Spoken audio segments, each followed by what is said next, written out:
पेश खिदमत है कहानी अंबर नाग मारिया। वापसी का सफर किस्त नंबर 130 कब्र की दुल्हन। मारिया 3 दिन यरूशलेम के इर्द गिर्द नाग को ढूंढती रही।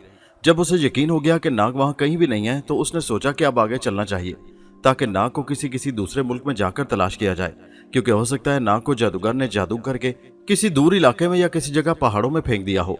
चलने से पहले मारिया को अंबर का भी ख्याल आया कि वो बगदाद से किसी तरफ गया होगा। हो सकता था कि अंबर भी यरूशलेम की तरफ आ निकले। मारिया को नाग की फिक्र लगी थी। वो वहां बैठकर अंबर का इंतजार कैसे कर सकती थी, जबकि उसे यकीन भी नहीं था कि अंबर उधर जरूर आएगा। फिर उसके दिल में एक अनोखा ख्याल आया। उसने एक पत्थर उठाकर यरूशलेम के शहर के बाहर टीले वाली बारादरी के सतून पर पुरानी मिस्री जुबान में अंबर के लिए एक इबारत लिख दी, इस ख्याल से कि अगर अंबर का उधर से गुजर हो और वो इत्तेफाक से बारादरी में आए तो इबारत पढ़कर उसे मालूम हो जाए कि मारिया कहाँ गई है। इबारत ये थी: अंबर नाग यरूशलेम के शाही महल में सांप बनकर ताक में बैठा था। उस पर शाही महल के जादूगर ने जादू कर दिया और वो गुम हो गया है। मैं उसकी तलाश में अफ्रीका की तरफ जा रही हूँ।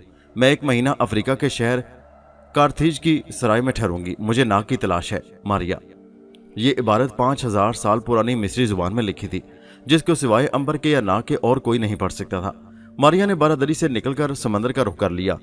वो समंदर के ऊपर से गुजरकर अफ्रीका के साहिल पर पहुंचना चाहती थी। अंबर काफले के साथ मुल्क शाम से यरूशलेम की तरफ आ रहा था। काफला अभी यरूशलेम से 3 दिन के फासले पर था कि एक रात जब यह काफला एक बस्ती से दूर पड़ाव डाले आराम कर रहा था और सब लोग सो रहे थे। आधी रात का वक्त था। अंबर को तो सोने की जरूरत ही नहीं थी। वो तो यूं ही कभी कभार आंखें बंद करके लेट जाता था जैसे कि सो रहा हो। उस रात जब अंबर जाग रहा था तो उसे दूर से बहुत से घोड़ों के टापों की आवाज आती सुनाई दी। वो तादाद में काफी ज्यादा लगते थे। होते होते वो आवाजें करीब आती गईं।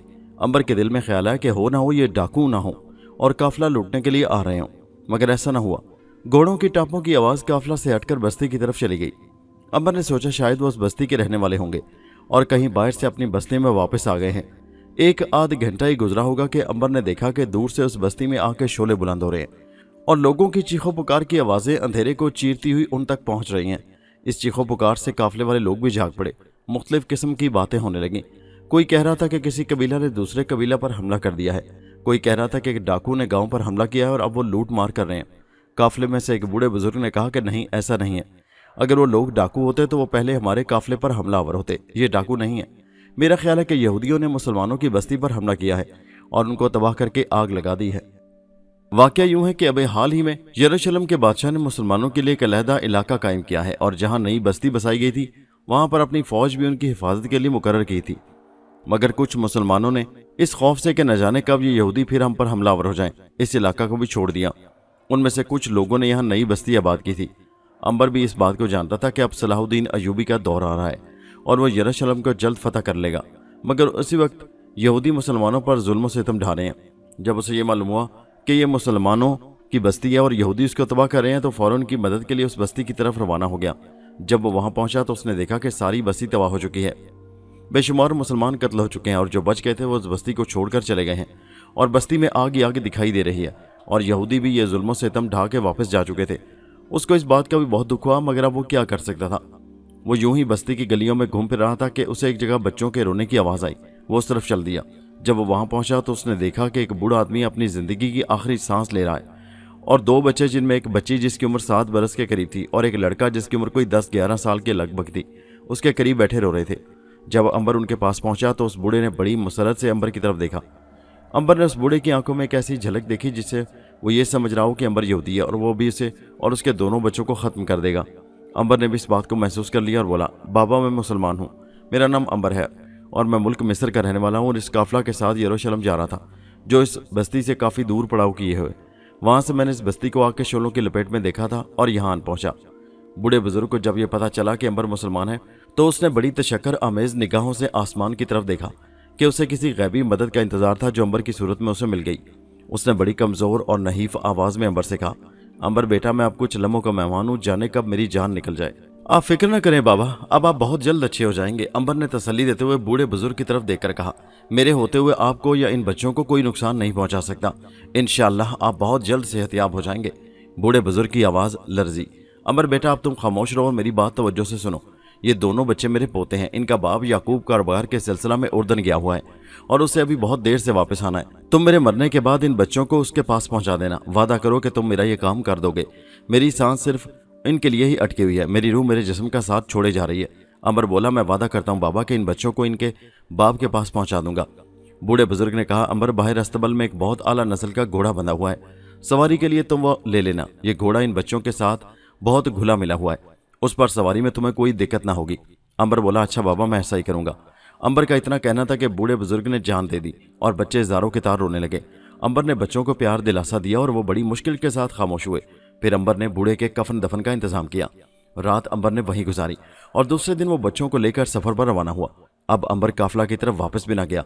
वो उन बच्चों को जल्द अज जल्द उनके बाप तक पहुंचा देना चाहता था। अंबर एक घोड़े और 2 बच्चों के लिए दुश्वार गुजार वादियों में से गुजरा था कि अचानक शाम के वक्त अंबर को घोड़ों की टापों की आवाज़ सुनाई दी। उस आवाज़ से पूरी वादी कांप रही थी। बच्चे जो एक दफ़ा हादसा से गुजर चुके थे, इन आवाज़ों को सुनकर चीख उठे। अंबर ने फौरन दोनों के मुंह पर हाथ रख दिए, जिससे उनकी आवाज़ें दब कर रह गई। अगर अंबर एहतियात ना करता तो उनकी चीख से पूरी वादी गूंज उठती और वो घुड़सवार जो कोई भी थे उनको अंबर और बच्चों की मौजूदगी का इल्म हो जाता और वो इस तरफ आ सकते थे। अंबर ये नहीं चाहता था कि कोई गड़बड़ हो, क्योंकि वो जानता था कि बच्चे बहुत छोटे हैं, इनको संभालना आसान नहीं था। पता नहीं घुड़सवारों की तादाद कितनी थी। बहरहाल अब ये बच्चे अंबर की मजबूरी और कमजोरी थे। अपनी बेपनाह ताकत और ना खत्म होने वाली जिंदगी के बावजूद अंबर कोई खतरा मोल नहीं लेना चाहता था।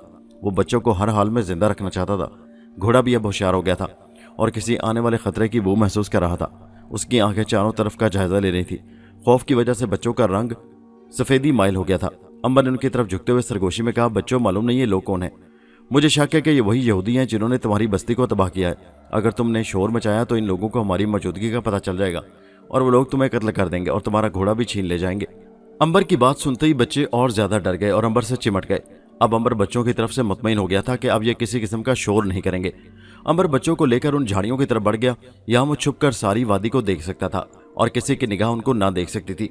ये झाड़ियाँ ज्यादा ऊंची न थी, लेकिन अंबर उन दोनों बच्चों को छुपाने के लिए मुनासिब जगह, मगर वो घोड़े के बारे में ये ना जान सका कि आया वो नजर आ सकता है या नहीं। वैसे भी रात गुजारने के लिए मौजूद जगह थी, क्योंकि वादी में जगह सबसे ऊंची थी और उसके इर्द गिर्द घनी झाड़ियों का अच्छा खासा हजूम था। अंबर ने घनी झाड़ियों के दरमियान एक जगह कपड़ा बिछाकर बच्चों को आराम करने के लिए उस पर बिठा दिया। रात का अंधेरा गहरा होता जा रहा था। थोड़ी देर के बाद उन दोनों बच्चे नींद की आगोश में चले गए। अब अंबर मुतमईन था कि वो लोग उन तक ना पहुंच सकेंगे और रात गुजारने के बाद दिन के वक्त वो सूरत हाल का जायजा लेकर कोई कदम उठाएगा। आधी रात के बाद आसमान साफ हो गया और पिछली रात का चांद पूरी आबोताब के साथ चमक रहा था और उसके हल्के की रोशनी में पूरी वादी साए की तरह नजर आ रही थी। अंबर नीचे वादी में हर एक चीज को साफ तौर पर देख सकता था। अंबर ने देखा कि वो घुड़सवार अभी तक वादी में मौजूद थे। शायद उनको अंबर और बच्चों की मौजूदगी का एहसास था और वो ये भी जानते थे कि ये सब के सब कहीं छुप गए हैं। शायद वो भी बादलों में से चांद के निकलने का इंतजार कर रहे थे। वो घुड़सवार बेहद खतरनाक नजर आ रहे थे और ये तादाद में 5 थे। उन्होंने चश्मा के करीब अपना डेरा जमाया हुआ था। न जाने ये कौन लोग थे और कहां से आए थे और उनकी मंजिल कौन सी जगह है। अंबर ने सोचा कि अगर उनके आने का रास्ता वही हुआ जिधर को वो जा रहा है तो वो उनसे जरूर मिल लेता, मगर उनका रास्ता वही था जिधर से अंबर बच्चों को बचाकर लाया था। अंबर को खतरा था कि ये वो यहूदी ही ना हो जिन्होंने उस बस्ती को तबाह किया था और अब ये कहीं उन बच्चों को भी नुकसान ना पहुंचाए। अंबर ये तो अच्छी तरह जानता था कि ये लोग उसका कुछ ना बिगाड़ सकेंगे। उसे फिक्र थी तो सिर्फ बच्चों की। उन घुड़सवारों में एक अच्छे खासे मजबूत जिस्म का लंबी डील डोल वाला आदमी था और उसका कद भी आम आदमी के कद से खासा बड़ा था। उसने चांद की रोशनी निकलते ही चांदनी में उठकर वादी के चारों तरफ नजर दौड़ाई और नजर घूमती घूमती वहां कर रुक गई जहां अंबर उन 2 बच्चों के साथ मौजूद था। अंबर ये बात अच्छी तरह ना जान सका कि आया उसने उन लोगों को देख भी लिया है या कि नहीं, मगर अंबर महसूस कर रहा था कि वो आदमी मुसलसल उस तरफ नजरें जमाए देख रहा है जिधर वो छुपे हुए हैं। फिर वो आदमी आहिस्ता आहिस्ता घुटनों के बल झुक गया और उसने दूसरे साथियों के साथ कोई बात की। फिर वो 5 घुड़सवार चश्मा से पानी पीने लगे। उसी लम्हे अंबर ने अपने पीछे आहट महसूस की। उसने जो पलट कर देखा तो आसमां उसके पीछे खड़ी थी। वो अंबर को उस वक्त बड़ी उदास और मासूम गुड़िया की तरह नजर आ रही थी। वो भी अंबर के पीछे खड़ी उन 5 को देखने लगी जो चश्मा से पानी पी रहे थे। ये कौन लोग हैं? आसमां ने खौफजदा और धीमी आवाज में अंबर से सवाल किया। उसके अंदाज से पता चलता था कि उसका नन्हा और मासूम सा दिल किसी टहनी की तरह लरज रहा है। अंबर ने कोई जवाब न दिया क्योंकि उसकी नजरें उन पर जमी हुई थीं। ये लोग कौन हैं? आसमां ने पूछा। अंबर ने कहा, मेरा ख्याल है ये डाकू हैं। आसमां ने मासूम लहजे में बोली, डाकू बच्चों को तो कुछ नहीं कहते। अंबर ने आसमां की मासूमियत को महसूस करते हुए सरगोशी में कहा, खामोश रहो। डाकू कत्ल करते वक्त छोटों बड़ों का कोई ख्याल नहीं करते। ये कहते हुए अंबर की नजरों में बस्ती का वो मंजर घूम गया जिसमें यहूदियों ने बच्चों, बूढ़ों और औरतों को बेदर्दी से कत्ल कर दिया था और उन्होंने बच्चों का भी लिहाज न किया था। अंबर ने आसमां के सामने यूं ही उन डाकुओं का नाम लिया था, हालांकि उसे पूरा यकीन था कि ये उन यहूदियों में से ही एक टोला है। पानी पीने के बाद लंबे कद वाले आदमी ने अपनी गर्दन सबसे पहले ऊपर उठाई اور اس کے ساتھ ہی 3-4 قدم پیچھے ایک پتھر پر بیٹھ گیا۔ امبر کو اس کی حرکات سے محسوس ہو رہا تھا کہ اس لمبے قد والے آدمی کو شبہ ہو گیا ہے کہ ان کے دور نزدیک کوئی چھپا ہوا ضرور ہے۔ غالباً اس نے آسما کی کوئی معمولی آہٹ محسوس کر لی تھی جس سے اسے شبہ ہو گیا تھا۔ امبر نے سوچا اگر واقعی اس آدمی کو ہماری موجودگی کا احساس ہو چکا ہے تو یہ آدمی بہت خطرناک ہو سکتا ہے۔ اس کے باقی ساتھیوں نے بھی پانی پی لیا تھا۔ وہ چاروں چشمہ کے کنارے کپڑا بچھا کر لیٹ گئے، مگر وہ لمبے قد والا آدمی یوں ہی پتھر پر بیٹھا رہا۔ امبر اور آسما بھی خاموش بیٹھے تھے۔ پھر تھوڑی دیر کے بعد امبر نے آسما کو بہت پیار سے نرم لہجے میں کہا، آسما سو جاؤ۔ آسما نے جواب دیا، مجھے بھوک لگی ہے۔ اس نے یوں ڈرتے ڈرتے یہ لفظ ادا کیے جیسے اسے ڈر ہو کہ کہیں امبر اس بات پر اسے ڈانٹ نہ دے۔ امبر نے خاموشی سے جو تھوڑا سا کھانا تھا نکال کر اس کے سامنے رکھ دیا اور آسما چپکے سے چھوٹے چھوٹے لقمے توڑ کر کھانے لگی۔ کھانا کھانے کے بعد آسما نے پانی مانگا تو امبر نے احتیاط کے ساتھ پانی کا برتن اس کی طرف بڑھا دیا۔ کچھ دیر کے بعد امبر نے دوبارہ آسما کو سونے کے لیے کہا تو آسما لیٹ گئی اور تھوڑی دیر کے بعد خراٹے لینے لگی۔ اس کے سونے کے بعد امبر بچوں سے کچھ ہٹ کر بیٹھ گیا۔ امبر کی نظریں مسلسل ان 5 آدمیوں پر لگی ہوئی تھی اور بڑے سکون کے ساتھ ان کی حرکات کا جائزہ لے رہا تھا کہ اچانک گھوڑے کے بہت زور سے ننانے کی آواز سنائی دی اور اس کے ساتھ ہی آسما کی دلدوز چیخ سنائی دی۔ امبر اندھا دھند اٹھ کر بچوں کی طرف دوڑا اور پھر سے چونک کر رک جانا پڑا۔ امبر کو ایک لمحہ کے لیے یقین نہ آیا کہ اس جگہ ریچھ بھی ہو سکتا ہے، مگر اسے یقین کرنا پڑا۔ آسما اور قاسم بری طرح چیخ رہے تھے اور گھوڑا زور زور سے اپنے پاؤں زمین پر مار رہا تھا۔ امبر نے دیکھا کہ گھوڑے نے اپنی اگلی ٹانگیں تھوڑی سی جھکا لی تھی اور ایسا محسوس ہو رہا تھا کہ جیسے وہ ریچھ کے حملے کا جواب دینے کے لیے اپنے آپ کو تیار کر رہا ہے۔ امبر نے گھوڑے کا تو کوئی خیال نہ کیا اور دوڑ کر دونوں بچوں کو اپنی گود میں اٹھا لیا اور فوراً ہی پلٹ کر دور ہٹ گیا جہاں چند درخت موجود تھے۔ اب امبر نے دونوں بچوں کو درخت کی گھنی شاخوں میں ایک مضبوط تنے پر بٹھا دیا۔ امبر نے دیکھا کہ ریچھ کو بھی اندازہ ہو گیا کہ گھوڑا اسے مقابلے کی تیاری کر رہا ہے۔ امبر نے ریچھ کے اندازے سے یہ محسوس کیا کہ وہ کسی بات کا فیصلہ کر رہا ہے کہ وہ پہلے گھوڑے کا مقابلہ کرے یا امبر پر حملہ کرے۔ پھر وہ آہستہ آہستہ چلتا وہ گھوڑے کی طرف خوفناک انداز میں بڑھنے لگا، جیسے وہ گھوڑے کو اپنے تیز ناخنوں اور دانتوں سے چیر پھاڑ کر رکھ دے گا۔ اسی لمحے اس نے ایک جست لگائی لیکن گھوڑا پھرتی کے ساتھ ایک طرف کود گیا اور کودتے وقت گھوڑے نے کمال کر دیا۔ وہ ایک لمحے کے لیے اپنی اگلی ٹانگوں پر جھکا اور پھر جلدی سے گھوم کر اس کا یوں گھومنا ریچھ کے لیے بے حد خطرناک ثابت ہوا۔ گھوڑے نے جیسے ریچھ کی طرف پشت کی اور اس نے اپنی دونوں پچھلی ٹانگیں اٹھا کر ریچھ کی دلتی ماری اور ریچھ لڑکھڑا کر دور جا گرا۔ چوٹ ریچھ کے کندھے پر لگی تھی لیکن ریچھ فوراً سنبھل گیا اور اس کی آنکھیں غصے سے چمکنے لگیں۔ امبر جہاں تھا وہیں کھڑا رہا۔ ریچھ کے سنبھلتے سنبھلتے گھوڑے نے ایک اور دلتی جھاڑ دی۔ اب کی بار ریچھ کو کندھے پر شدید چوٹ آئی تھی۔ امبر نے دیکھا کہ اس کے کندھے سے خون بہہ رہا ہے۔ ریچھ نے اس ضرب کو کھانے کے بعد بڑی خوفناک چیخ ماری جس سے ساری وادی دہل اٹھی اور اب وہ گھوڑے کی طرف کچھ اپنا پنجہ اس طرح اٹھا رہا تھا جیسے وہ ایک ہی وار میں گھوڑے کی گردن توڑ دینا چاہتا ہو۔ ایسی حالت میں اگر گھوڑے پر وار کر دیتا تو امبر کو یقین تھا کہ گھوڑا اس حملے سے اتنا زخمی ہو جاتا کہ اس کے جسم کا کوئی نہ کوئی حصہ بیکار ہو جاتا۔ یہی وہ لمحہ تھا جب امبر بھاگ کر گھوڑے کے قریب پہنچا اور جو ہی ریچھ گھوڑے پر حملہ کرنے کے لیے آگے بڑھا تو امبر نے ایک زوردار تھپڑ اس کے جسم پر مارا اور ریچھ لڑکھڑاتا ہوا اس چشمہ کی طرف لڑکنے لگا جہاں وہ 5 گھڑ سوار لیٹے ہوئے تھے۔ ریچھ کی ایک ہولناک چیخ نکلی تھی۔ یہی وہ وقت تھا جب ان 5 گھڑ سواروں کو ان کی موجودگی کا مکمل علم ہو گیا۔ قاسم اور آسما درخت پر بیٹھے ادھر ادھر دیکھ رہے تھے۔ آسما کی آنکھوں میں خوف و دہشت کے آثار نمایاں تھے۔ غالباً ریچھ کے گرنے کے دھماکے نے اس کے ننھے سے دل میں کئی طوفان اٹھا دیے تھے۔ کون ہے؟ قاسم نے بھراوی آواز میں پوچھا۔ خاموش، امبر نے سخت لہجے میں کہا۔ گھوڑا بھی ادھر ادھر دیکھ رہا تھا۔ اس کے کان بھی متحرک تھے کیونکہ اب 5 گھڑ سواروں نے گھوڑوں پر سوار ہونا شروع کر دیا تھا اور ان کے گھوڑوں کے ٹاپوں کی آواز ان کی طرف بڑھتی چلی آ رہی تھی۔ اور تھوڑی دیر کے بعد ان گھڑ سواروں کے گھوڑے عین اس درخت کے نیچے آ کر رکے جہاں آسما اور قاسم چھپے ہوئے تھے۔ ان بچوں کی گھڑ سواروں کو دیکھ کر خوف سے چیخ نکل گئی۔ اس چیخ کے سنتے ہی لمبے قد والے آدمی نے اوپر درخت کی طرف دیکھا اور بڑے خوفناک انداز میں بولا، اوہ 2 ننھے کبوتر۔ امبر نے غصہ بھری نظروں سے بچوں کی طرف دیکھا جنہوں نے خود کو ظاہر کر کے امبر کے لیے ایک مصیبت کھڑی کر دی تھی۔ امبر اپنے دل میں ایک فیصلہ کر چکا تھا جس پر اب عمل کرنا ناممکن ہو گیا تھا۔ وہ اپنے دل میں ان بچوں کو چھپا کر مطمئن ہو گیا تھا۔ یہ سوچ ہی رہا تھا کہ میں ان 5 کا تیا پانچا کروں گا۔ ان بچوں کی چیخ نے سارا معاملہ ہی لٹ کر رکھ دیا تھا۔ اب امبر کو کوئی نیا فیصلہ کرنے کی ضرورت تھی۔ لمبے قد والا آدمی امبر کو بڑے غور سے گھور رہا تھا۔ پھر اس نے درخت کی طرف اشارہ کر کے اپنے ایک ساتھی کو حکم دیا کہ ان بچوں کو نیچے اتار کر اپنے قبضے میں کر لو، پھر اس سے نپٹ لیتے ہیں۔ یہ لمحہ اتنا خوفناک اور ڈراؤنا تھا کہ ان دونوں بچے خوف کے مارے زور زور سے چیخیں مار کر رونے لگے۔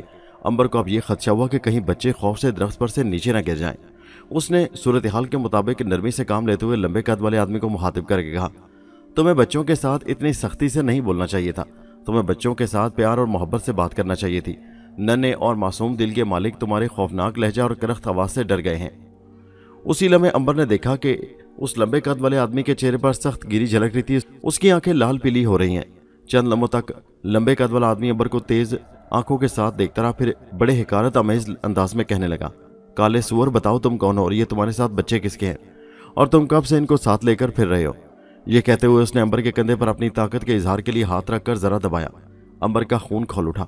बेख्तियार उसका जी चाहा कि उस लंबे कद वाले आदमी को उठाकर इतनी दूर फेंक दे कि फिर उसकी लाश तक नजर न आए, लेकिन उन दोनों बच्चों की मजबूरी ने उसे ऐसा करने से रोक दिया, क्योंकि ऐसा करने से उन दोनों बच्चों की जानें भी ज़ाया हो सकती थी। और वो अपने गुस्से को जब्त कर गया। फिर लंबे कद वाले के साथी ने बच्चों को दरख्त से उतार लिया। बच्चे डरते डरते नीचे उतर आए। उस वक्त अंबर को बच्चों पर भी गुस्सा आ रहा था और रहम भी। अगर वो ना बोलते तो उन लोगों को उनकी मौजूदगी का इल्म नहीं हो सकता था। फिर लंबे कद वाले आदमी ने अंबर को मुखातिब करते हुए कहा, और कौन है तुम्हारे साथ? अंबर बोला, मेरे साथ इन बच्चों के सिवा यहाँ और कोई नहीं है।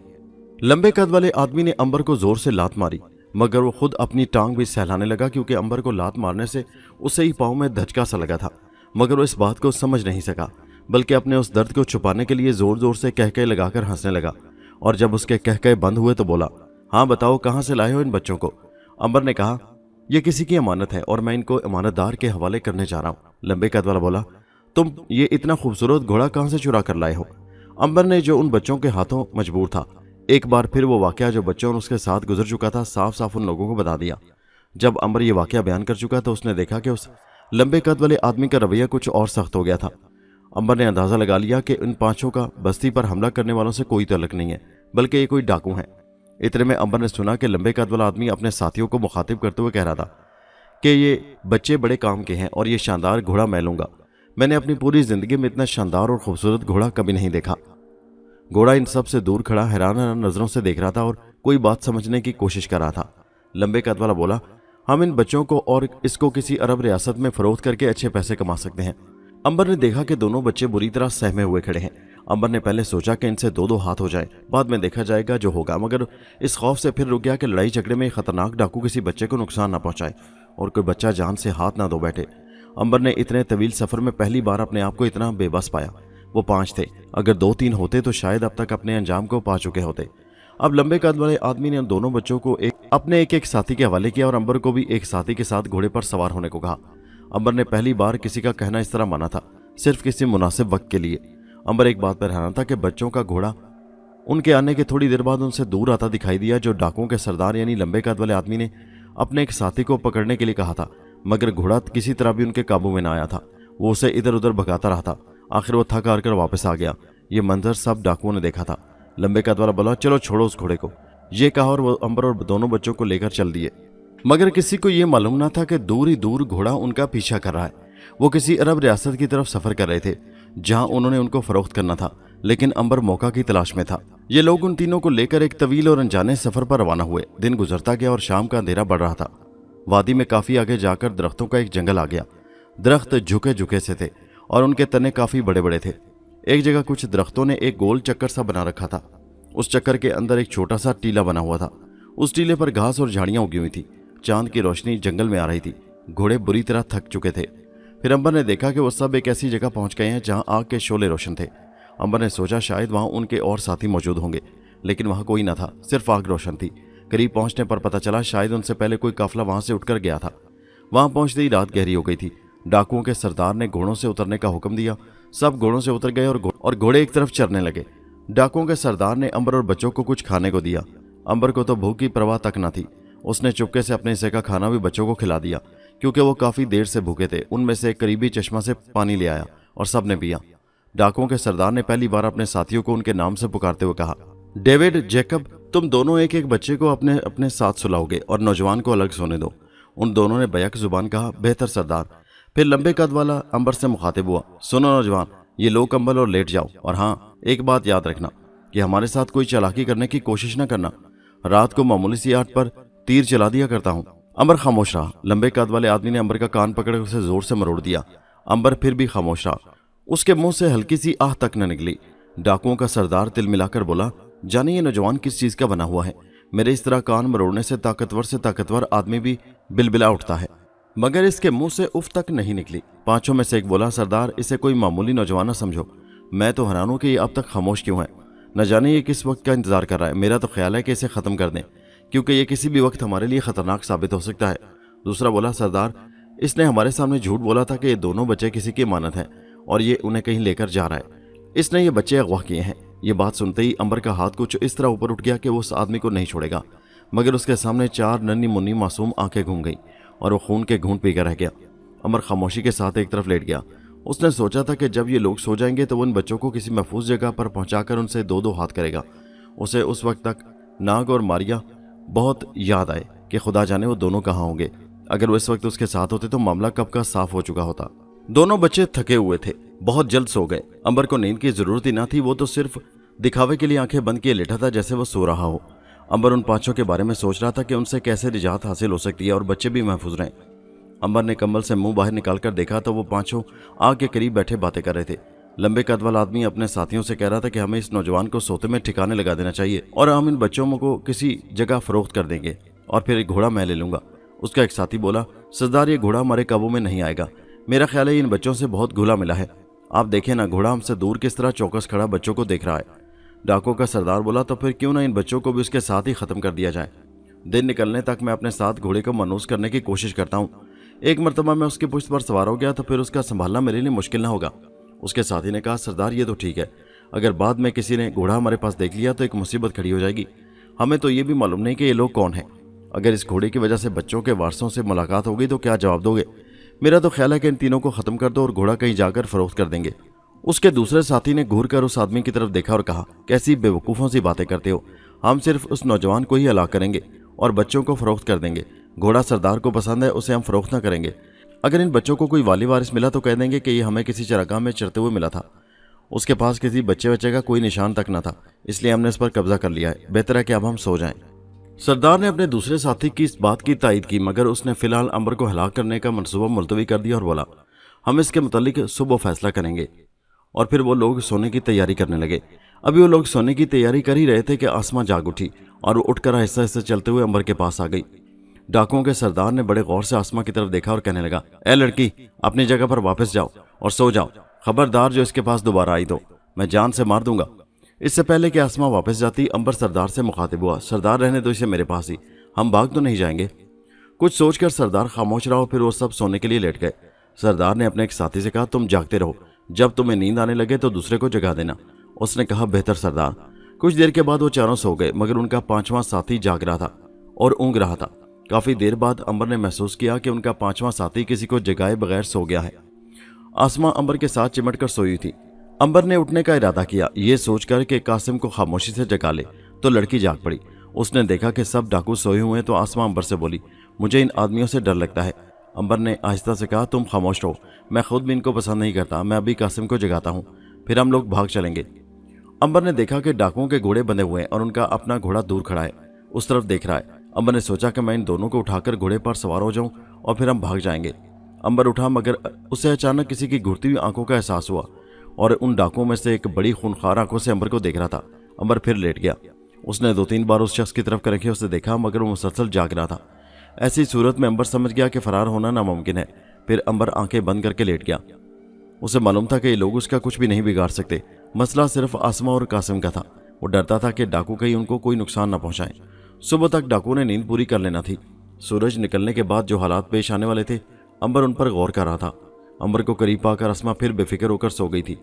अंबर को रात को फरार होने का मंसूबा तर्क कर देना पड़ा। रात को आग के करीब उन 5 के दरमियान जो बातचीत हुई थी, उससे अंबर ने अंदाजा लगा लिया था कि वो उसे खत्म कर देना चाहते हैं, सिर्फ बच्चों और घोड़े को साथ ले जाना चाहते हैं। सूरज तुलू होने के साथ ही वो लोग जाग पड़े।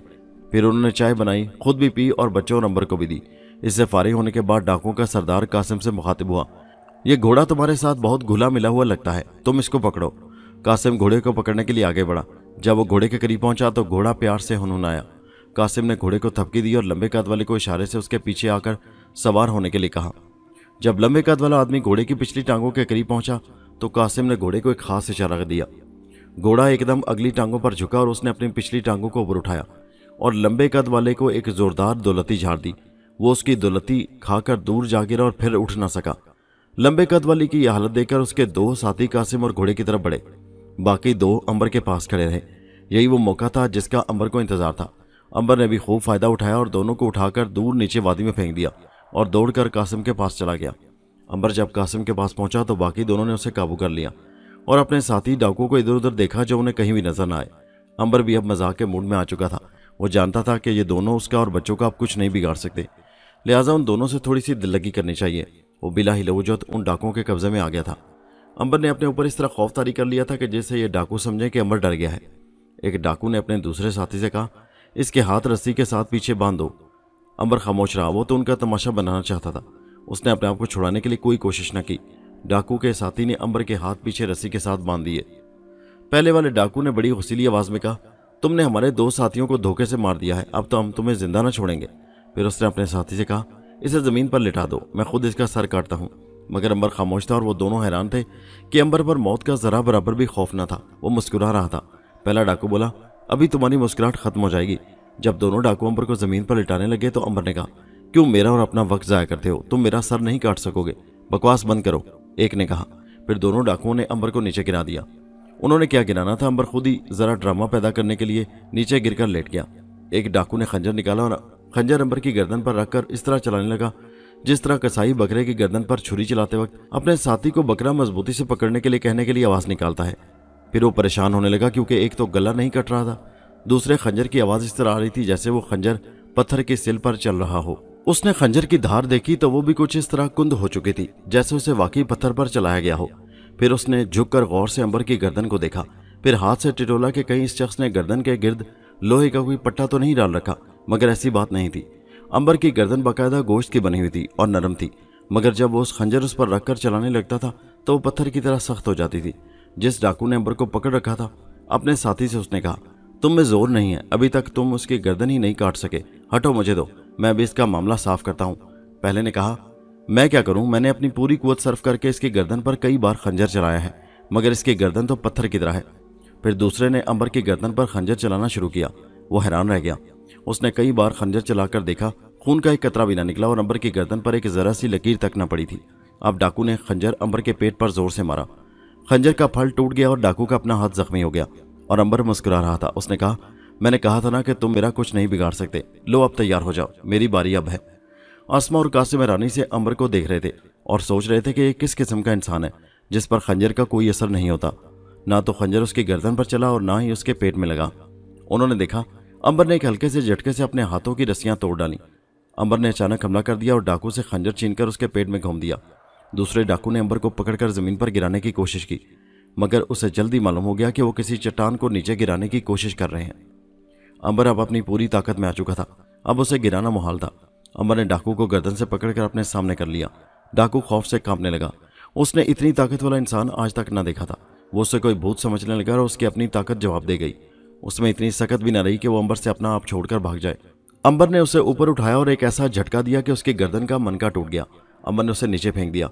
अंबर आहिस्ता आहिस्ता चलता हुआ आसमा और कासिम के करीब पहुंचा। आसमा बुरी तरह सहमी हुई थी। अंबर ने उसे उठाकर अपने सीने से लगा लिया। फूल जैसी बच्ची का खौफ के मारे बुरा हाल था। अंबर ने महसूस किया कि आसमा उससे भी खौफजदा है। अंबर ने आसमा को तसल्ली दी और कहा, मेरे पास जादू है जिसकी वजह से खंजर का वार मुझ पर असरअंदाज ना हो सका। मेरे साथ मेरी माँ की दुआ है, इसलिए कोई बुरा आदमी मेरा कुछ नहीं बिगाड़ सकता। जो बच्चे अपने माँ बाप का कहा मानते हैं और उनसे दुआएं लेते हैं, ये दुआएं जिंदगी में इंसान की हिफाजत करती हैं। अंबर ने उसे प्यार किया। वो दिल में सोचने लगा कि अब ऐसे ही वाकयात होते रहे तो उसका नन्हा सा दिल धड़कना बंद हो जाएगा। वो दिल में सोचने लगा कि अगर ऐसे ही वाकयात होते रहे तो उसका नन्हा सा दिल धड़कना बंद कर दे। उसने दिल में सोचा कि मुझे जल्द से जल्द इन बच्चों को इनके वालिद के पास पहुंचा देना चाहिए। घोड़ा भी ये सारा तमाशा इत्मीनान से देख रहा था। अब अंबर घोड़े के पास गया और उसे पकड़कर उनके पास ले आया। अंबर उस जगह को जल्द से जल्द छोड़ देना चाहता था क्योंकि उसे खतरा था कि उन डाकुओं के साथी ना आ जाए या कहीं कोई और ही मुसीबत खड़ी ना हो जाए। अंबर ने बच्चों को अपने साथ घोड़े पर सवार किया और अपने सफर पर चल दिया। दिन ढलता रहा और शाम का अंधेरा छाता रहा। अंबर बच्चों के साथ सफर करता रहा। मारिया यरूशलेम से नाग की तलाश में मुल्क अफ्रीका की तरफ रवाना हो गई। यरूशलेम से निकलकर मारिया ने जमीन से बुलंद होकर हवा में मगरिब की तरफ उड़ना शुरू कर दिया। अफ्रीका का मुल्क उसका देखा वाला था। वो जानती थी कि यरूशलेम से दूर बोइरा रोम आएगा। उस समंदर के ऊपर से होकर वह जुनूब की तरफ जाएगी तो अफ्रीका का साहिल आ जाएगा। वो सुबह को यरूशलेम से चली थी। शाम होने से पहले पहले वो रोम के समंदर के किनारे पर पहुंच गई। यहाँ दूर तक समंदर के किनारे भूरी चट्टानें चली गई थी। उन्हीं चट्टानों में एक जगह गहरे खो के अंदर नाग सोने के बुत की शक्ल में बेहिस्सो हरकत पड़ा था, मगर ना मारिया को उसका पता लग सकता था और ना नाग को ही मारिया का इल्म हो सकता था। मारिया उन चट्टानों के पास उतर आई। उसने एक पत्थर पर बैठकर दूर तक फैले हुए रोम के नीले समंदर को देखा। उस समंदर में कई तारीखी जंगें लड़ी गई थीं और अभी कई जंगें लड़ी जाने वाली थीं। मारिया को दूर समंदर में एक बागवानी जहाज अपनी मंजिल की तरफ जाता दिखाई दिया। उसके सफ़ेद और नीले बागवान हवा में फूले हुए थे। थोड़ी देर बाद जहाज उसकी नज़रों से ओझल हो गया। उसके बैठे बैठे आसमान पर बादल घिर कर आए और हवा चलने लगी। इतने में साहिल के एक गांव के कुछ बच्चे भागते हुए आए और मारिया के करीब से बातें करते हुए बुरी चट्टानों में जाकर गुम हो गए। वो किसी खुफिया खजाने की बातें कर रहे थे। मारिया हंस पड़ी। भला ये नादान बच्चे यहाँ किसका खुफिया खजाना ढूंढ रहे हैं?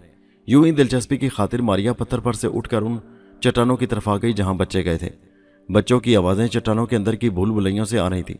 ये भूल भुलैयां वो तंग रास्ते थे जो साथ साथ लग कर बिखरी हुई चट्टानों के दरमियान बन गए थे। मारिया बच्चों की आवाज़ पर एक चट्टान के गार में आई तो क्या देखती है कि बच्चे एक जगह से ज़मीन खोद रहे हैं। मारिया चुपचाप उनके पास जाकर खड़ी हो गई। बच्चे घर से रंबी लेकर आए थे और बड़ी मेहनत से सख्त ज़मीन को खोद रहे थे। फिर उन्होंने वहां से एक चमड़े का चौकोर टुकड़ा निकालकर एक दूसरे को दिखाया। एक लड़के ने कदीम इब्रानी जुबान में कहा, देखो ये खजाने का नक्शा है साम, दिखाओ तो। अरे इस पर तो समंदर लिखा है और साथ साथ पहाड़ भी बना है। नहीं यार, खजाना यहाँ नहीं है तो और कहाँ होगा? इतने में एक लड़का भागता हुआ आया। उसका सांस फूला हुआ था। कहने लगा, खजाना मिल गया है। कहाँ है? मेरे साथ आओ। सब लड़के उसके पीछे भागे। मारिया भी उनके पीछे पीछे गई कि जरा चल कर देखो तो सही कि कौन सा खजाना मिल गया है। ये सब लड़के एक चट्टान के अंदर घुस गए। आगे रास्ता तंग था। वो रेंग कर खो में दाखिल हुए। आगे एक बड़े पत्थर के नीचे से उस लड़के ने एक सुनहरी सांप का बुत निकालकर अपने साथियों को दिखाया। देखो ये है खजाना, ये सोने का सांप है। बाकी लड़के उसे देखकर कुछ डर से गए। नहीं नहीं, इसे वहीं फेंक दो, ये जरूर जादू का सांप है, हम इसे हाथ नहीं लगाएंगे। उस लड़के ने सांप वहीं फेंक दिया। मारिया को सोने का सांप देखकर ख्याल आया कि कहीं ये नाग ही ना हो, उसे जादूगर ने जादू करके सोने का सांप बनाकर यहाँ फेंक दिया हो। मारिया ने जल्दी से सोने के सांप को उठा लिया। उन लड़कों ने जो सोने के सांप को गायब होते देखा तो दहशत के मारे उनके चेहरे जर्द हो गए। देखा, मैं ना कहता था कि ये जादू का सांप है, भागो भागो यहाँ से। लड़के अफरा तफरी में भाग उठे। मारिया सोने के सांप को लेकर गार से बाहर आ गई और उसे गौर से देखने लगी। नाग जब सांप बनता था तो उसकी शक्ल और सूरत बिल्कुल ऐसी ही होती थी जैसी कि सोने के सांप की थी। मारिया बड़ी खुश हुई कि उसे नाग मिल गया, मगर सोने के सांप की शक्ल में। अब वो उसे कैसे दोबारा जिंदा कर सकेगी? और क्या मालूम ये नाग ना हो बल्कि किसी खजाने का सोने का सांप हो। मारिया ने फैसला किया कि वो सोने को सांप को अपने पास ही रखेगी और अफ्रीका ही जाकर किसी जादूगर से मदद लेकर उसे जिंदा करने की कोशिश करेगी। रात का अंधेरा चट्टानों और समंदर पर फैल रहा था। काली घटा ने उस अंधेरे को और ज्यादा तारीक बना दिया था। लेकिन मारिया के लिए अंधेरा कुछ नहीं था। वो अंधेरे में भी हर शय को देख लेती थी। वो एक चट्टान पर चढ़ गई और फिर छलांग लगा दी। नीचे गिरने के बजाय वो हवा में उड़ने लगी। उसके नीचे गहरा समंदर था जो रात के अंधेरे में बड़ा डरावना लग रहा था। मारिया उड़ते उड़ते साहिल से दूर निकलकर समंदर के दरमियान में आ गई। वो अपने अंदाजे के मुताबिक जनूब की तरफ चली जा रही थी। वो समंदर से 10-15 फीट ऊंची थी। तेज हवाएं चलने लगी। फिर बारिश भी आ गई और समंदर में तूफान आ गया। बड़ी बड़ी तूफानी लहरें मारिया के पांव को छूने लगीं। मारिया समंदर से और ऊंची हो गई। समंदर की लहरें ऊपर उठ उठकर समंदर में तूफान मचा रही थी। हवाएं सीटियां बजाती चल रही थी। मारिया को कोई परेशानी न थी। वो बड़े आराम से उड़ती चली जा रही थी। मारिया सारी रात समंदरी तूफान में झाग उड़ाती मौजों के ऊपर उड़ती रही। दूसरे रोज भी वो समंदर के ऊपर थी, मगर तूफान थम चुका था। आंधी रुक गई थी। बादल उसी तरह छाए हुए थे। मारिया ने काफी ऊंचा जाकर देखा तो उसे दूर अफ्रीका का साहिल नजर आया। फिर भी उसे किनारे तक पहुंचते पहुंचते शाम हो गई।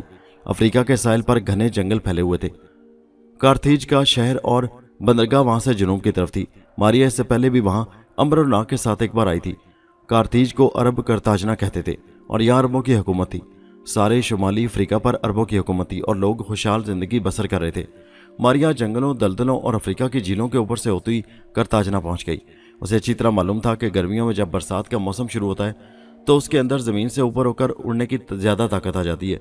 जो ही सावन का मौसम गुजर जाता है वो दोबारा अपनी असली हालत पर आ जाती है और फिर वो ज़मीन से सिर्फ उसी तरह उड़ सकेगी कि ज़रा सा उछली और एक फरलांग तक उड़ती चली गई और फिर ज़मीन पर आ गई। इसलिए मारिया इस मौसम में अपनी ताकत का ज़्यादा से ज़्यादा फ़ायदा उठा रही थी। आजकल ये शहर अफ्रीका के मगरबी साहिल की एक छोटी सी बंदरगाह है जहाँ से सिर्फ कश्तियों पर सामान दूसरे साहिली शहरों तक जाता है। लेकिन आज से 700-800 साल पहले जब मारिया उस शहर में दाखिल हुई तो ये शहर बहुत आबाद था और तिजारती सामान से लदी हुई बादबानी जहाज यहाँ आकर ठहरते थे और यहाँ से दूसरे मुल्कों को रवाना होते थे। मारिया शहर में उतर आई थी। रात का वक्त था और शहर सो रहा था। कई कई मकानों में तेल के चराहों की रोशनी दिखाई दे रही थी। बंदरगाह पर मशलें रोशन थी और चौकीदार आवाजें लगाकर पहरा दे रहे थे। शहर सुनसान था। मारिया उस शहर में 2-1 बार पहले भी आ चुकी थी, मगर उस वक्त ये लोग आबाद नहीं थे, बल्कि उनके परदादा और नगरदादा आबाद थे। शहर में कोई खास फर्क नहीं पड़ा था। मारिया एक सराय को पहचान कर उसकी छत पर से उतरकर नीचे ड्योढ़ी में आ गई। यहाँ एक चौकीदार पहरा दे रहा था। मौसम बड़ा खुशगवार था। कच्ची सड़कों और गली कूचों में कहीं कहीं तेल के चिराग जल रहे थे। मारिया ड्योढ़ी में दाखिल हुई तो चौकीदार के कुत्ते के कान खड़े हो गए। कुत्ते बिल्लियों को, भूतों को, रूहों और गैबी इंसानों की एक पल में खबर हो जाती है। वो जोर जोर से भौंकने लगा। उसे मारिया नजर तो नहीं आ रही थी, मगर गैबी इंसान की बू से जरूर आ रही थी। चौकीदार ने चौकन्ना होकर इर्द गिर्द निगाह डाली, फिर कुत्ते को चुप कराते हुए कहा, अबे किस पर भौंक रहा है? यहाँ तो कोई भी नहीं है। मारिया ने सांप का सोने का बुत उठा रखा था। असल में वो इस बुत को किसी ऐसी जगह छुपा कर रखना चाहती थी कि जब वो अफ्रीका के किसी जादूगर का पता चला ले तो बुत को उस जगह से उठाकर उसके पास ले जाए। अफ्रीका में ही ऐसे जादूगर मिल सकता था जो सोने के बुत के बारे में उसे ठीक ठीक बता सकता था कि ये मामूली सांप का बुत है या नाग पर जादूगर ने जादू करके उसे सोने का बुत बना दिया है। सराय की ड्योढ़ी से निकलकर सामने एक बड़ा कमरा था जहाँ से बहुत बड़ा कालीन बिछा हुआ था और मुसाफिर सो रहे थे। उसके पीछे एक कोठली थी जिसमें सराय के मालिक ने आटे चावल की बोरियां और बड़े बड़े कुप्पे रखे हुए थे। उन कुप्पों में तेल भरा हुआ था। मारिया ने देखा कि आटे की बोरियां छत तक लगी हुई हैं। उन बोरियों के उठाने की बारी काफी देर बाद आने वाली थी। मारिया ने सांप को बुत को बोरियों के पीछे कोने में छुपा कर रख दिया। एक बोझ सा मारिया के सर से उतर गया। अब वो आज़ादी से किसी जादूगर को तलाश कर सकती थी। वो रात उसने सराय की छत पर एक खाली चारपाई पर लेटकर गुजार दी। दूसरे रोज उस शहर से बाहर एक गांव की तरफ रवाना हो गई। उस गांव को लोग जादूगरों का गांव भी कहा करते थे और अफ्रीका के जंगली लोग उसी जगह जादूगरों से इलाज कराने आते थे। मारिया सिर्फ ये देखना चाहती थी कि उसके मतलब का भी कोई वहाँ जादूगर है कि नहीं। गांव में पहुंचकर वो सबसे बड़े बूढ़े जादूगर के घर गई। वहाँ पहले ही से लोग मायूस खड़े थे और कह रहे थे कि जादूगर बाबा जंगल में झील पर चिल्ला करने गया हुआ है। मारिया नाउम्मीद ना हुई क्योंकि वो घने जंगल में जादूगर को तलाश कर सकती थी। गांव से निकलकर वो जमीन से बुलंद होकर हवा में उड़ने लगी। जंगल काफी दूर दरिया के किनारे पर था। एक दरिया जंगल के साथ साथ बह रहा था। उस दरिया में मारिया ने कई मगरमच्छ देखे जो मुंह खोले आसमान को तक रहे थे। मारिया को एक सफेद उकाब फिजाओं में उड़ता नजर आया। कहीं ये नाग ना हो। मारिया ने सोचकर हवा में ऊपर उठी और सीधी अकाब के पास गई। उसने कहा, नाग क्या ये तुम हो? मारिया को नाग की खुशबू भी नहीं आ रही थी। अकाब ने बुखलाकर गोता लगाया और दूर नीचे पहाड़ों के दरमियान चला गया। मारिया वापस नीचे जंगल के दरख्तों के ऊपर आ गई और अब वो जादूगर बाबा को ढूंढने लगी। उसने दोपहर तक सारा जंगल छान मारा मगर जादूगर बाबा उसे कहीं नहीं मिल सका था। मगर मारिया ने तलाश जारी रखी और वो दरिया को पार करके दूसरे जंगल में दाखिल हो गई। उधर मारिया जादूगर बाबा को ढूंढ रही थी, उधर पीछे नहर की सराय में दोपहर के खाने की तैयारियां हो रही थी। मुसाफिर कालीन पर खाने के इंतजार में बैठे एक दूसरे को मुख्तलिफ मुल्कों की कहानियां सुना रहे थे। सराय के मालिक ने एक हबशी गुलाम 2 रोज हुए नौकर रखा था। मालिक ने उसे कहा कि कोठली में जाए और आटे की बोरी उठा लाए। हबशी गुलाम कोठली में आ गया। उसने बोरियों के ऊपर चढ़कर सबसे ऊपर वाली बोरी उठाने के लिए हाथ डाला तो अचानक उसकी कलाई में से पत्थर का कड़ा निकलकर नीचे बोरियों में गिर पड़ा। ये कड़ा हबशी गुलाम की माँ ने मरते हुए उसे दिया था और कहा था कि इसकी हिफाजत करना, ये तुम्हें किसी रोज बड़ा दौलतमंद बना देगा। हबशी गुलाम ने बोरी तो वहीं रखी और अपना कड़ा ढूंढने लगा। वो बोरियों के दरमियान जो जगह बनी थी उनमें उतर गया। वो निचली बोरियों के दरमियान आ गया। अचानक उसे बोरियों के दरमियान एक चमकती हुई चीज नजर आई। वो हबशी गुलाम समझा कि शायद ये कड़ा है। उसने हाथ डालकर वो शय बाहर निकाल ली। ये सोने के सांप का बुत था। उसके पास ही हबशी का कड़ा भी पड़ा हुआ था। हबशी गुलाम ने कड़ा उठाकर पहन लिया और सोने के बुत को हैरत की आंखों से तकने लगा। उसे अपनी माँ की पेश गोई याद आ गई। ये कड़ा तुम्हें एक ना एक रोज दौलतमंद बना देगा। हबशी गुलाम का दिल खुशी से उछलने लगा था। उसकी माँ का कहा सच साबित हो रहा था। उसको सोने का सांप मिल गया था और वो उसे दूसरे शहर में जाकर बेचकर अमीर आदमी बन जाएगा। फिर वो तिजारत शुरू कर देगा और थोड़े ही दिनों बाद उसका शुमार अफ्रीका के अमीर सौदागरों में होने लगेगा। यह ख्याली पलाव पकाते ही हबशी गुलाम आटे की बोरी को तो भूल गया। उसने सोने का सांप अपनी लंबी कमीज के अंदर छुपाया और बोरी पीठ पर लाद कर सराय के मालिक के पास ले आया। फिर वो मालिक की नजर बचाकर बाहर निकल गया। सड़क पर आते ही वो तंगो तारीक गलियों में आ गया और भागता हुआ शहर की दूसरी तरफ निकलकर जंगल में दाखिल हो गया। वो जंगल की दूसरी तरफ से दरिया पार करके किसी काफले के साथ मिलकर मिस्र जाना चाहता था, क्योंकि मिस्र में इस किस्म की चीजों के बड़े दाम मिल जाते थे। मारिया को जादूगर न मिल सका तो वो वापस शहर आ गई। वो रात उसने सराय में गुजार दी। दूसरे दिनों फिर जादूगर की तलाश में रवाना हो गई। इस बार मारिया ने दरिया पार के जंगल में एक जगह एक बूढ़े को देखा कि एक चट्टान पर आसन जमाए बैठा है। मारिया उसके करीब जाकर खड़ी हो गई। जादूगर को अपने जादू के जोर से फौरन पता चल गया कि एक इंसान जो गायब है उसके पास खड़ा है। उसने आंखें खोल दी और अपनी जुबान में कहा, तुम कौन हो और मेरे पास क्या लेने आए हो? मारिया ने कहा, अब आपने मुझे पहचान लिया है तो जरूर आप वही जादूगर है मैं जिसकी तलाश में हूँ। जादूगर ने कहा, तुम क्या मांगने आई हो? मारिया ने सांप के सोने के बुत के बारे में बात खोलकर बयान की तो जादूगर मुस्कुराया और बोला, तुम जिस सांप के बारे में बात कर रही हो वो उस जगह पर नहीं है जहां तुमने उसे छुपाया था। मारिया परेशान हो गई और बोली, ये कैसे हो सकता है? मैंने तो उसे कोठली में बोरियों के नीचे छुपाया था। जादूगर बोला, वहीं से एक हबशी गुलाम उसे निकाल कर ले गया है। मारिया ने पूछा, वो मुझे कहाँ मिलेगा? जादूगर ने आंखें बंद की और फिर खोल कर कहा, वो इस वक्त एक घने जंगल से निकलकर दरिया पार करके मुल्क मिस्र के सहरा की तरफ जा रहा है। मारिया ने कहा, अब आप मुझे ये बताएं कि उसके पास जो सोने के सांप का बुत है वो दरअसल में क्या है? जादूगर ने थोड़ा सा मुस्कुराकर कहा, तुम हमारा इम्तिहान ले रही हो। खैर कोई बात नहीं, तो सुनो। वो सांप का बुत एक ऐसे इंसान का है जो असल में एक सांप है और जो 5000 साल से जिंदा है। मारिया की चीख से निकल गई। फिर तो बड़ा गजब हो गया, वो नाग है, वो मेरा भाई है। मैं उसी को ढूंढती हुई यहाँ तक आई हूँ। मैं हबशी गुलाम के पीछे जाती हूँ। जादूगर खामोश था। मारिया ने पूछा, क्या मैं उस हबशी गुलाम को पकड़ सकूंगी? जादूगर ने कोई जवाब नहीं दिया और आंखें बंद करके अपनी जादू की दुनिया में गुम हो गया। मारिया समझ गई कि जादूगर उसके सवाल का जवाब नहीं देना चाहता और उसे खुद ही हबशी गुलाम को सहरा में जाकर पकड़ना होगा। मारिया ने जादूगर को अदब से सलाम किया और वापस रवाना हो गई। हबशी गुलाम भी सोने के सांप का बुत लिए सफर करता आखिर मिस्र पहुंच गया। मिस्र का सबसे बड़ा शहर काहिरा था और यहाँ बड़े बड़े सौदागर थे जो पुरानी चीजें खरीद लेते थे। हबशी गुलाम को एक सौदागर से पता चला कि शहर के बाहर दरियाए नील के किनारे एक पादरी रहता है जो पुरानी चीजें शौक से खरीदता है और उसके पास बड़ी दौलत है। हबशी गुलाम पादरी के मकान पर आ गया। पादरी का मकान दरियाए नील के दूसरे किनारे पर था और संगे मरमर का बना हुआ था। नौकर चाकर काम में लगे थे। हबशी गुलाम पादरी से मिला और उसे सोने का सांप दिखाया। पादरी बड़ा होशियार आदमी था। उसने देखा कि सांप का बुत ना सिर्फ असली सोने का है बल्कि इतना पुराना है कि वो उसे फ्रांस या मुल्क रोम के शहनशाह के दरबार में ले जाकर मुंह मांगा इनाम पा सकता है। उसने हबशी गुलाम को 10,000 अशरफियां पेश की जो उसने फौरन ले ली और सोने का सांप पादरी के हवाले करके वापस रवाना हो गया। सोने की अशरफियां उसने एक चमड़े के थैले में डालकर थैला अपनी कमर के गिर्द लपेट लिया था। उसने एक शानदार घोड़ा भी खरीद लिया और एक काफिले के साथ अफ्रीका अपने वतन की तरफ चल पड़ा। उधर अंबर का काफिला यरूशलेम पहुंच गया। उसने एक सराय में क़याम किया और शहर में घूम फिर कर नाग और मारिया की टोह लगाना शुरू कर दी। उसने देखा कि मुसलमानों को यहूदियों ने शहर से बाहर एक अलग बस्ती में आबाद किया हुआ है। मुसलमानों से मिलकर अंबर को मालूम हुआ कि यरूशलेम का यहूदी बादशाह मुसलमानों पर बड़े जुल्म करता था। फिर आसमान से एक गैबी फरिश्ता आया। उसने एक मुसलमान जोड़े को हाथी बनकर शेर से बचा लिया। उसके बाद बादशाह मुसलमानों को एक अलग जगह आबाद करवाकर उनकी हिफाजत करने लगा। अंबर के कान खड़े हो गए। ये हाथी सिवाय नाग के और कोई नहीं हो सकता था। उसने बहुतीरा पूछा, मगर शहर का कोई मुसलमान उससे ज्यादा न बता सका। अंबर ने शहर में घूमना शुरू कर दिया। 2 दिन तक उसने एक गली एक बाजार छान मारा मगर नाग और मारिया का कोई सुराग न मिला। फिर किसी ने उसे बताया कि शाही महल में एक सांप होता था जिसने मलका की गर्दन से लिपट कर उसे हलाक करना चाहा था मगर मलका को बचा लिया गया। ये सारी बातें इस बात की तरफ इशारा करती थी कि नाग इसी शहर में है। तीसरे दिन अंबर शहर से बाहर निकल आया क्योंकि वो नाग और मारिया को तलाश न कर सका था और परेशान था। उसने दूर एक सरसब्ज बाग देखा, वहां चला आया। यहाँ उसे एक संगे मरमर की बारादरी दिखाई दी। वो यूं ही घूमता फिरता बारादरी में आ गया। अचानक उसकी नजर पुरानी मिस्री जुबान की एक इबारत पर पड़ी जो पत्थर पर कंदा थी। ये वही इबारत थी जो मारिया लिखकर अंबर के लिए छोड़ गई थी। अंबर नाग यरूशलेम के शाही महल में सांप बनकर ताक में बैठा था। उस पर शाही महल के जादूगर ने जादू कर दिया और वो गुम हो गया है। मैं उसकी तलाश में अफ्रीका जा रही हूँ। मैं 1 महीना अफ्रीका के शहर कारतेज की सराय में ठहरूंगी।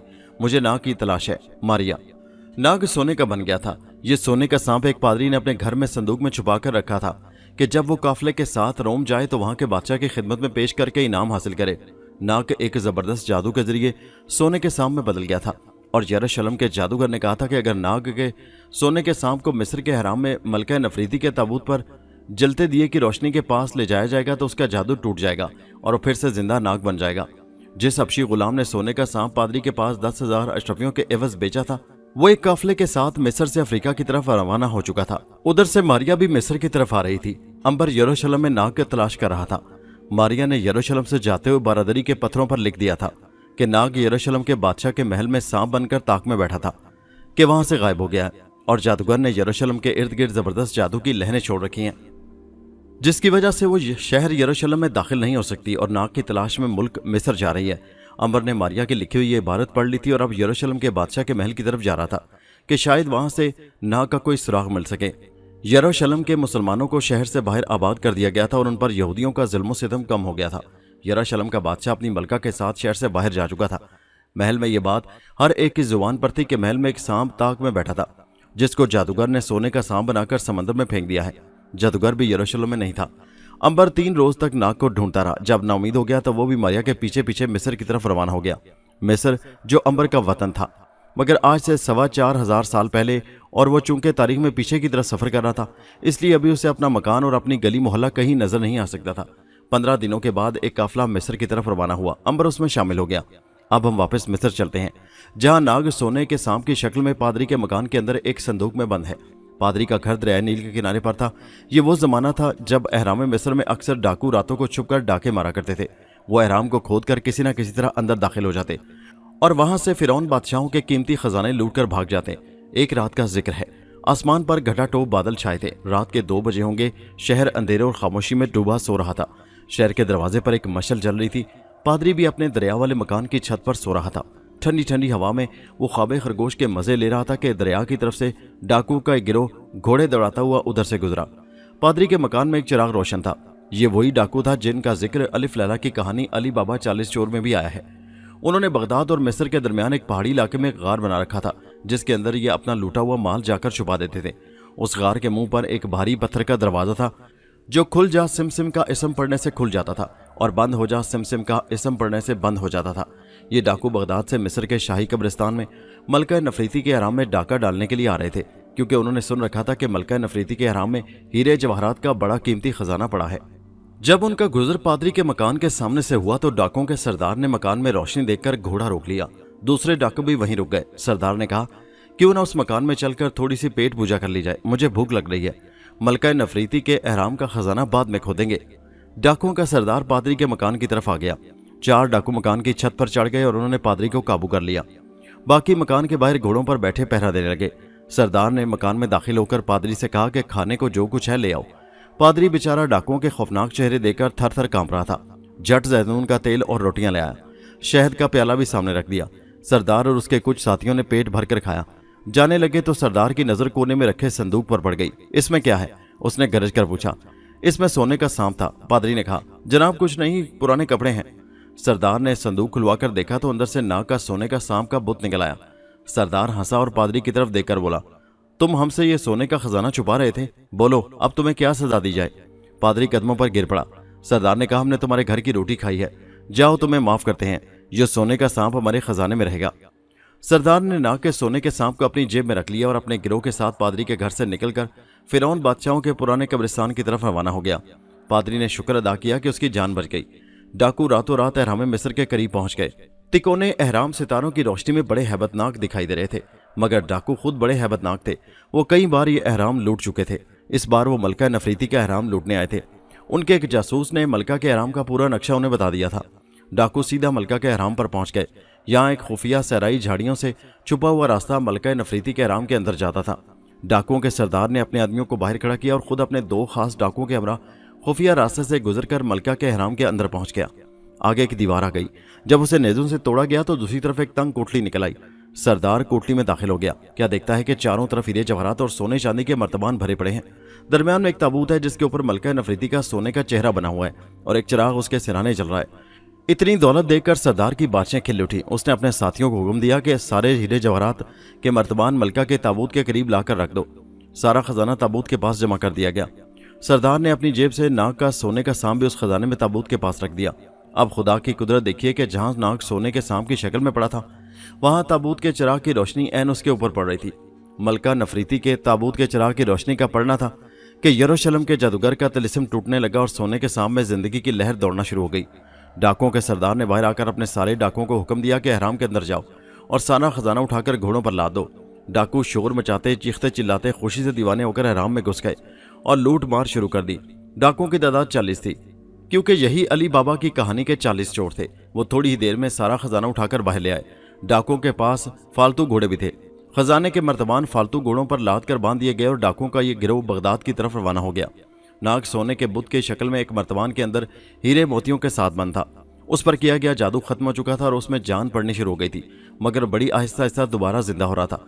सबसे पहले नाग का दिमाग जिंदा हुआ और उसे सब कुछ याद आने लगा कि किस तरह मारिया ने उसे यरूशलेम की मलका के कमरे के एक ताक में बिठा दिया था और फिर वहां जादूगर आया।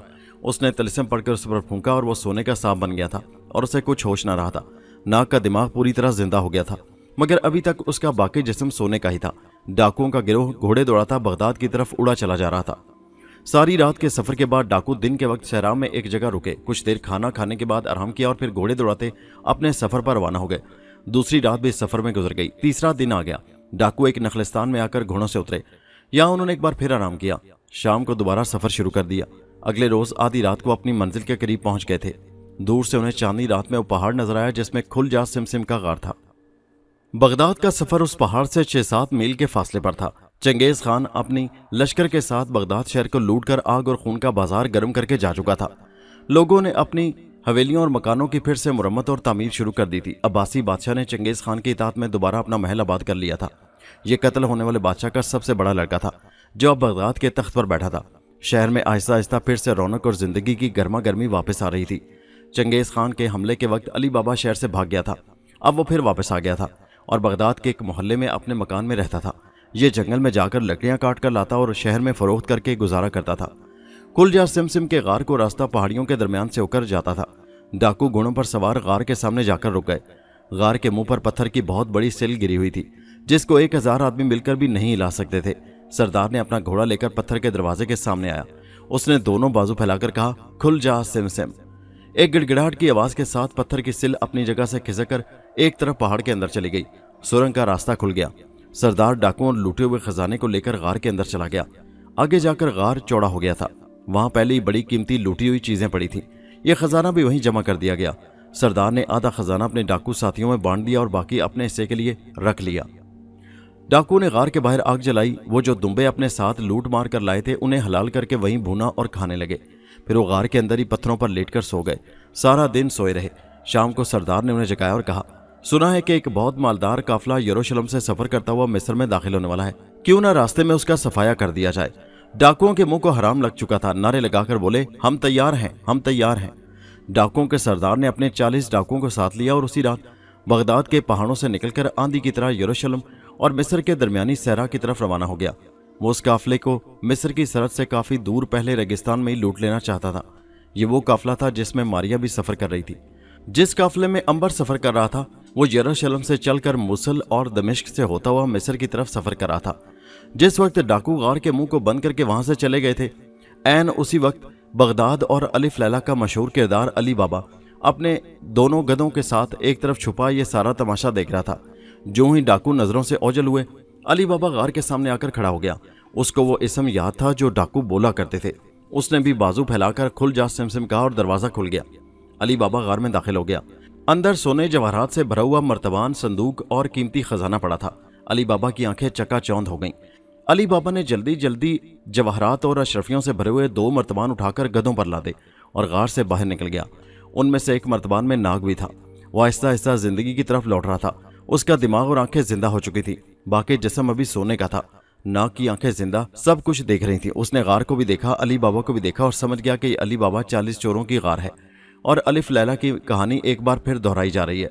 अपने घर में आकर, जैसा कि अलिफ लैला की कहानी में लिखा है, अली बाबा ने अपने चचा कासिम के घर से तराजू मंगवाया और उसकी बीवी ने तराजू के एक पलड़े के नीचे मोम चिपका दी। अली बाबा और उसकी बीवी कोठली बंद करके बैठ गए और अशरफियां और जवाहरात तोलने लगे। एक मर्तबान से सोने का सांप निकला तो अली बाबा की बीवी डर गई। सांप, उसने चिल्लाकर कहा। अली बाबा भी पहले डर गया, फिर सांप को देखकर बोला, अरे ये तो सोने का है। उसकी बीवी कहने लगी, मगर इसकी आंखें जिंदा हैं, देखो कैसे आंखों में से शुआएं निकल रही हैं। अली बाबा ने गौर से नाग की आंखों को देखा, दाढ़ी खुजाकर बोला, तुम्हारा तो दिमाग खराब हो गया है। ये सोने का सांप है, ये बड़ा मुबारक होता है और दौलत की हिफाजत करता है। हम इसे अपने खजाने के साथ रखेंगे। उन्होंने खजाने को कोठली में एक जगह जमीन खोदकर छुपा दिया और सोने के सांप को कोने में एक तरफ रख दिया। अली बाबा की चाची ने जब तराजू को देखा तो उसके एक पलड़े के नीचे अशरफी और हीरा चिपका हुआ था। उसने अपने खाविंद कासिम से कहा कि अली बाबा को कहीं से खजाना हाथ लग गया है, तुम भी जाकर मालूम करो। कासिम बड़ा चालाक और मकार शख्स था। उसने अली बाबा से खजाने का राज मालूम करने की कोशिश की, मगर अली बाबा भी कोई अहमक नहीं था। उसने कासिम को कुछ भी न बताया। कासिम उसके पीछे लगा रहा और चिकनी चपड़ी बातें करके खजाने का राज मालूम करने की कोशिश करता रहा। दोस्तों, ये दिलचस्प कहानी अभी जारी है। इसका अगला हिस्सा नेक्स्ट वीडियो में मुलाहिजा कीजिए, जिसका लिंक इसी वीडियो के नीचे डिस्क्रिप्शन में मौजूद है। उस लिंक पर क्लिक कीजिए और पहुंच जाइए इस कहानी के अगले हिस्से पर। और हमारे चैनल हैदरवाइज को सब्सक्राइब जरूर कीजिए। शुक्रिया।